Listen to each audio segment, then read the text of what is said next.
Okay mga kaibigan, usapin na naman po sa pagkamayorya ng lungsod ng Maynila mga kaibigan. Kasi pag-uusapan natin dito, marami po kasing false claims na nakita po natin hinggil po sa credentials ni Idol, ni Yorme. Ayan, di ba? So, may mga nagsabi po na hindi daw umano marunong mag-handle ng pera, hindi natapos ang kanyang political course. Kaya yung mga assets daw po ng Maynila ay nabenta at yun nga po iniwanan ng utang yung pamumuno po naman ni Hani Lacuna nung siya na ang naging mayor ng Maynila mga kaibigan. Nung nabaon daw po sa utang ang lungsod ng Maynila, iniwan na dito kay next mayor Hani Lacuna at dumiretso sa pagiging presidential candidate dahil po marami ang kanyang naging investors. Well, totoo naman mga kaibigan kasi 'di ba? Yung ginagawa niya aktibidades sa Manila dati talagang laging nakablog eh. O sige, siguro naman uulanin talaga ng investors. Yun nga lamang yung kanyang legasiya na nakapagbenta ng asset ng Maynila, nag-utang tapos and then he left and then he ran for the candidacy ng pagka-presidente. Yun po yung tumatak mga kaibigan para sa kanyang mga kritiko. Kaya po nababansagan siya mga kaibigan ngayon na boy benta. Okay, some say na tinatawag nila iskorap, iskorap at ampaw mga kaibigan. Well, dapat ito mabigyan po natin ng siguro let us do some research. Ayun, 'di ba? Mahirap po kasi nga magsasalita tayo dito ng walang batayan mga kaibigan. Marami pong false claims sa credentials po ni former Manila Mayor Isko Moreno. Kaya daw nabaon sa utang ang Maynila dahil hindi marunong sa pera di umano ang dati pong namuno ng Maynila. Ngayon mga kaibigan, ayaw po natin, ang disiplina po natin dito, lagi po tayong tawag dito, mag-iimbestiga. Ano ho? Lagi po tayong babase sa katotohanan, babase sa katwiran, babase sa facts mga kaibigan. Sabi po dito, sabi po ng Wikipedia mga kaibigan, Francisco Isko Moreno Domagoso enrolled in the Bachelor of Laws program at Arellano University. Aba, naging schoolmate pa pala siya ng kuya ko Same alma mater, Arellano University, but did not complete the degree. He left during his second year to focus on his political career after being elected as Vice Mayor of Manila. Okay. So nag-aral po pala si dating Manila Mayor Isko Moreno pero umalis agad during his second year para mag-focus sa kanyang pagiging Vice Mayor ng Manila. Okay. Kaya nga lamang kapag ito ginugol po natin itong 'di ba? Ito pong Isko Moreno, mga kaibigan, ang nakalagay po dito sa kanyang credential, sabi po dito, college, Harvard University. Aba, bigat. Oxford University.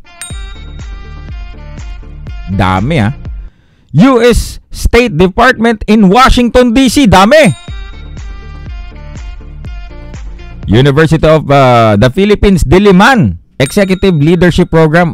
Naka-executive program. Pamilyar po ako dito sa executive program. Yan yung mga 4-year course o mga bachelor's degree na you can get in a short period of time if you are a practitioner. Kasi sa University of Makati may ganyan din po kung saan ako nagturo.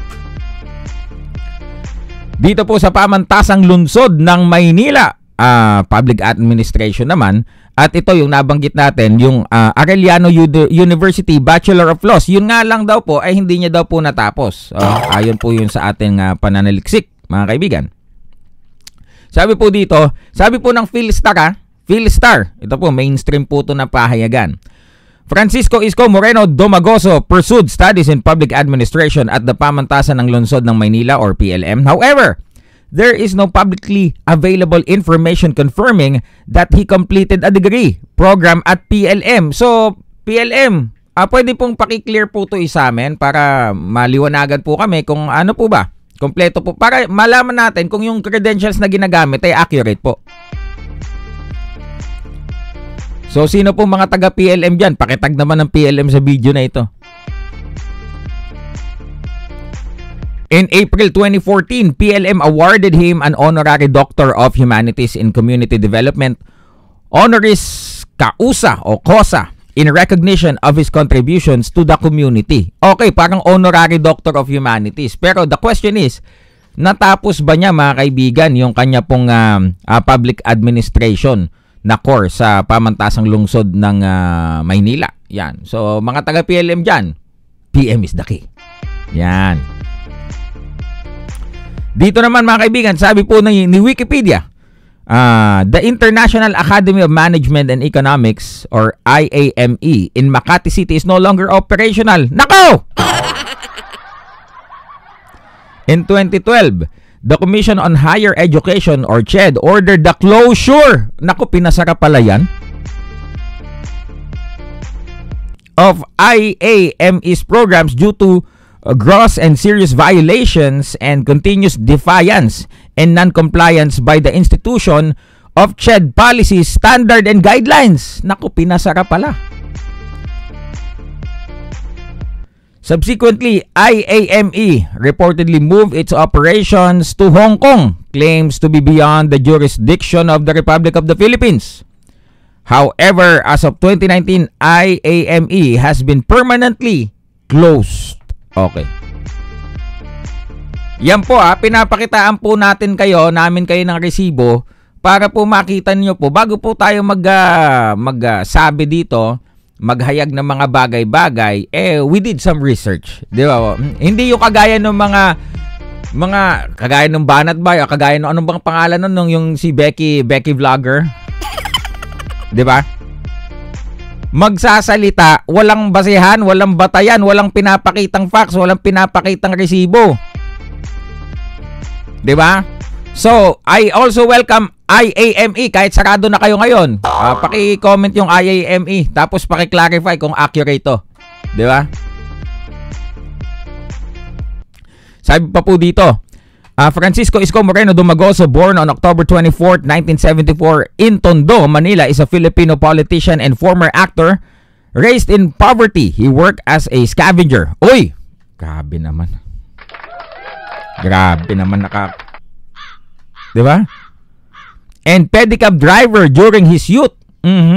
He completed his elementary education at Rosario Almario Elementary School and high school at Tondo High School.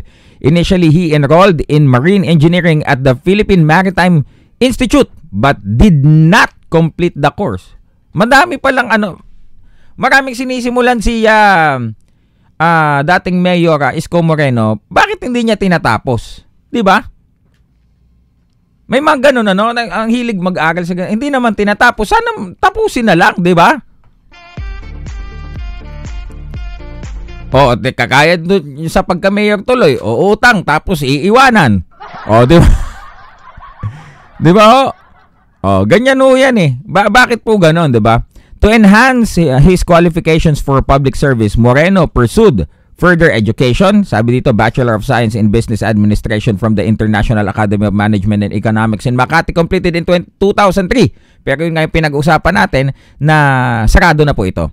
Public Administration Studies at the Pamantasang Lungsod ng Maynila. Pero patunayan po natin, nakita po natin na hindi niya po natapos yan sa kanyang second year. So, but we are still open, mga kaibigan, kung sino man ng mga taga-PLM dito at kung yung pamunaan ng PLM pwedeng, maghayag kung ito ba ay accurate or not, welcome po kayo. Dito din po, Bachelor of Laws at Arellano University. However, he did not complete this degree. Pero dito naman, talagang nakaspecify na hindi niya nakompleto ito. So yun, mga kaibigan, be careful again, pagkat panahon po kasi ng halalan, uso din po yung kanya-kanyang pag-iimbestiga na magkabilang panig. Yung mga vlogger po ni Isko Moreno, tinitira si Sam Bersosa. Di ba ho? Ito tuloy, mga kaibigan, hindi may iwasan na silipin po ang credentials ni Isko, aka Boy Benta. Di ba ho? So, sa akin, kung hindi mo naman natapos, pwede man sigurang ilagay kahit hindi natapos, pero specify mo, 'di ba? Na hindi mo natapos yung kurso na yun. Kasi pag ilagay mo lahat 'yon, 'di ba? Grabe. 'Di ba? Obsessed pala sa pag-aaral ito. Tapos pag sinaliksik natin, nagsagawa tayo ng research, umaalis pala. 'di ba? Anong ibig sabihin nun? Pampadami lang ng credentials, 'di ba? PLM ha, PLM. Welcome kayo. Paki-comment dito kung accurate ba na hindi nagtapos diyan o hindi tinuloy ni Isko Moreno yung kanyang kurso diyan sa inyong paaralan. Okay, comment down below mga kaibigan. Welcome to election season. Yan na naman. 'Di ba? Ganun talaga. May mga magtotropang mag-unfriendan muna diyan, 'di ba? May mga magkakamag-anak na hindi muna magpapansinan. Pero at the end of the day, mga kaibigan, 'di ba? Tumingin lang po tayo sa facts. Bumase tayo sa facts, 'di ba? Tingnan natin kung yung ating po mga kandidatong sinusuportahan yung kanilang integrity ay intact. Kasi po kung nagsisinungaling ka na sa credentials mo pa lang, how much more pag nagsilbi ka na sa inyong lungsod o kung saan ka man tatakbo, 'di ba? Kasi kung ganyan din lang tapos may mga nakapending, bakit po babalik? Ano bang gusto ni Isko aka Boy Benta, bakit siya babalik na Manila? Para bayaran yung utang? Nung administrasyon niya sa Maynila inutang? O kaya ano gagawin niya sa nabentang mall sa Divisoria?